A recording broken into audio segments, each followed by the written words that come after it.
The news that Reform have taken over the Tories in the polls, prompting Nigel Farage to declare, "We are now the opposition." Let's take a look.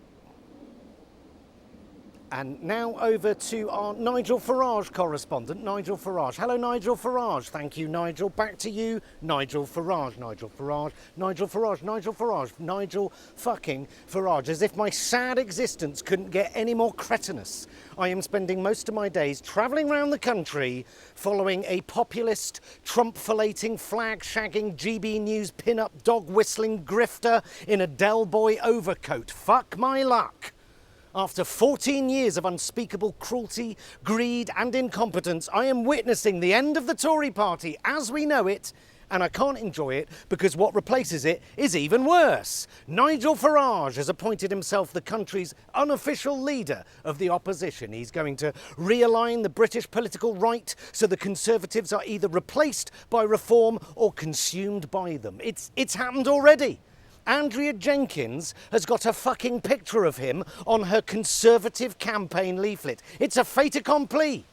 50 quid, he'll be on the opposition front bench within 6 months and Prime Minister within a decade. And you know why he's doing so well? It's not unbridled opportunism, it's because he's a man of the people. Working man's, ordinary bloke, privately educated, former commodity trader with normal people's best interests at heart. Get rid of the NHS in favour of the American insurance-based system. Salt of the earth, trustworthy, expensive scandals and spending millions of UK taxpayers' money paying his family members, staff, kind of just ordinary bloke, down the pub, banks at Coots, normal, everyday man of the people. And he's not racist, he just says it how it is, close ties with the BNP, called Enoch Powell his political hero. It's just lazy to call Nigel Farage racist. Yes, he's dabbled. As a youth at sixth form, he was a fervent National Front supporter and vocal anti-Semite. And, it is well documented that as a student, he'd occasionally march through the town singing Hitler youth songs. True story. But, who didn't in their youth do a little bit of goose stepping? I mean, that's not racist. It's not actually racist to be a racist, is it? He wants to stop immigration. Okay, nothing wrong with that, nothing wrong with that. A lot of people want to stop immigration. How's he going to do it? What's the policy? Well, he wants net migration to be at 0. Well, I want a bigger dick. It's not a policy, is it? Dare to ask him how he would achieve 0 net migration. He looks at you like you've just shat yourself. Dare to point out we're all £2,000 worse off because of Brexit. He just rolls his eyes. Boring.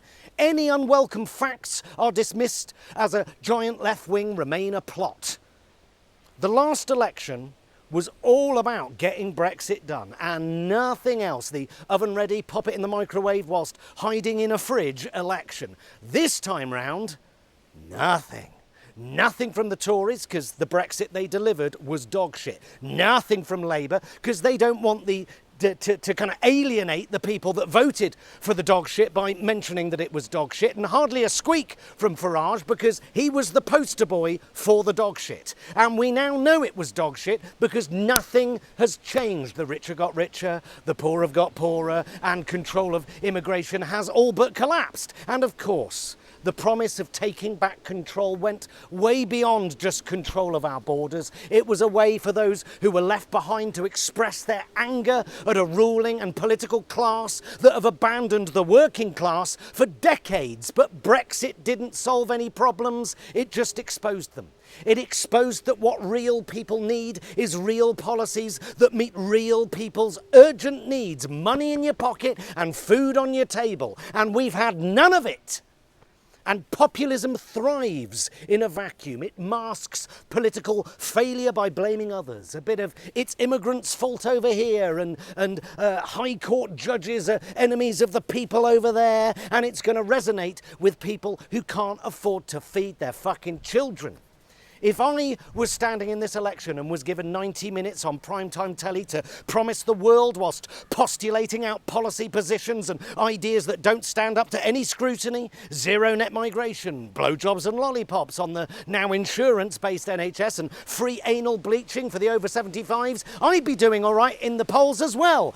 That's how populism works. Promising the world without fear you'll ever have to deliver. He is a dangerous grifter.